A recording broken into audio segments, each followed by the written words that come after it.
Today I'm going to be starting with macroeconomics chapter, aggregate demand and related concepts. And those who have not subscribed to the channel yet, please do subscribe it and press the bell icon so that you don't miss any updates. Okay? Okay, so first, what is aggregate demand?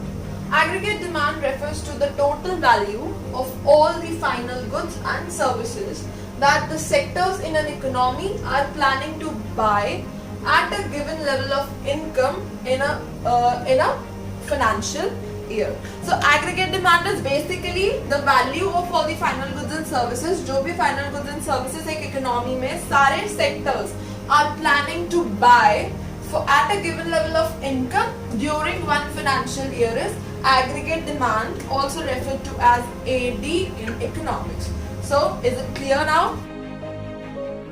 Let us now discuss components of AD.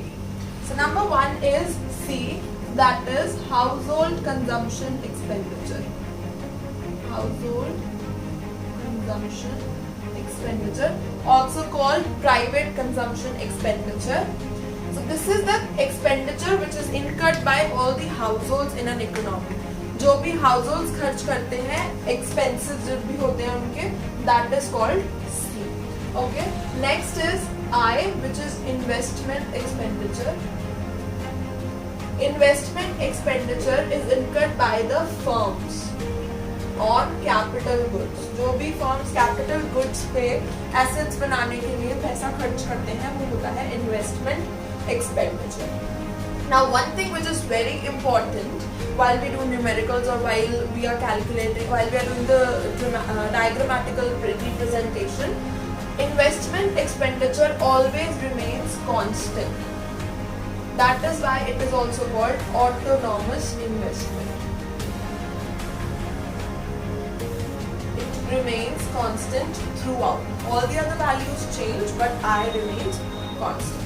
Now third is G, which is government expenditure. Government जो भी expenses करती है, expenditure करती है on capital goods or for the welfare of the society, for the welfare of the citizens, all the expenses which are incurred by the government are included in government expenditure. Now fourth and last is net exports, X minus M. This we have already covered in national income also. X is exports, M is imports. So net exports means the difference between the exports and imports in an economy.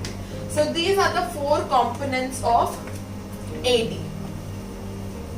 How will we calculate AD? AD is equal to C plus I plus G plus X minus M. Now in our syllabus we only have to do for a two-sector economy. Hence, we have to only consider AD is equal to C plus I. That is, aggregate demand is equal to consumption expenditure plus investment expenditure. That's it. We only have to study this much part. Now, obviously, in economics, diagrams are very important. And here we are going to understand how do we represent AD diagrammatically. So, as usual, x-axis and y-axis. Naming the axis is very important. Now, as I already stated, I remains constant. That means I is a straight line parallel to x-axis. Why? Because we are assuming that I, that is investment expenditure, has no relation to the level of income. The level of income is not affecting investment expenditure. So I remains constant. Now coming to consumption expenditure, that is C. All human beings have to consume something or the other even if their income level is 0. So that consumption, where will that consumption come from even if the income level is 0? That consumption is called autonomous consumption, represented as C bar. So C bar is called autonomous consumption. That means the consumption level at 0 income.